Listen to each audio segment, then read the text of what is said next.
Hello guys, আসসালামু আলাইকুম। আশা করি আপনারা সকলে ভালো আছেন। তো আজ মহান বিজয় দিবস উপলক্ষে আমরা এসেছি একটি গ্রামে। সেখানে আমরা সন্ধান পেয়েছি যে এখানে একজন মুক্তিযোদ্ধা রয়েছে এবং সেই মুক্তিযোদ্ধা 1971 সালে তিনি যুদ্ধে অংশগ্রহণ করেছিলেন। তার কাছে আসলে শুনবো যে 1971 সালে পাকিস্তান হানাদার বাহিনীর সাথে তারা আসলে কীভাবে যুদ্ধ সংগঠিত করেছিল এবং তার কাছ থেকে শুনবো মূলত যে যুদ্ধের বিবরণগুলো এবং তাদেরকে কীভাবে মেরেছিল পাকিস্তানি হানাদার বাহিনীগুলোকে এবং কীভাবে দেশটি স্বাধীন হয়েছিল।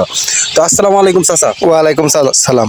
চাচা, আমি শুনেছি যে আপনি 1971 সালে বীর মুক্তিযোদ্ধা ছিলেন এবং যুদ্ধ অংশগ্রহণ করেছিলেন। তো মূলত আমরা আমরা আপনার কাছ থেকে শুনতে চাই যে যুদ্ধে আপনারা কীভাবে অংশগ্রহণ করেছিলেন এবং যুদ্ধ আপনারা কীভাবে করেছিলেন। যুদ্ধ করলাম আপনার আগে তো বাবা ছিল, দানা ছিল না, কাউনের ভাত পাক করছে আগে মা, তে ভাত খামু। এর মধ্যে শৈশবাড়ি তো খবর পেলাম যে জামালপুর তো পাক হানাদার বাহিনী শৈশবাড়ি ঢুকতেছে।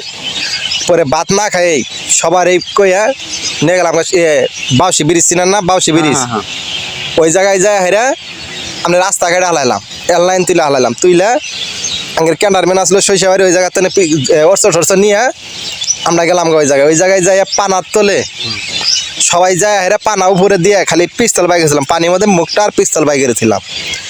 থুইয়া ওরা জানকে ওই জায়গায় আইলো, তার এবার পারো আহে না, ওই জায়গায় গাড়ি আইতেছে, আমরা খালি গুলি করতেছি, তারা আরাঙ্গের দেখতেছে না, না দেখে পরে ওরা কইতেছে যে বাঙালি খুব পাজি হেক, গুহারে মুহারে মারে।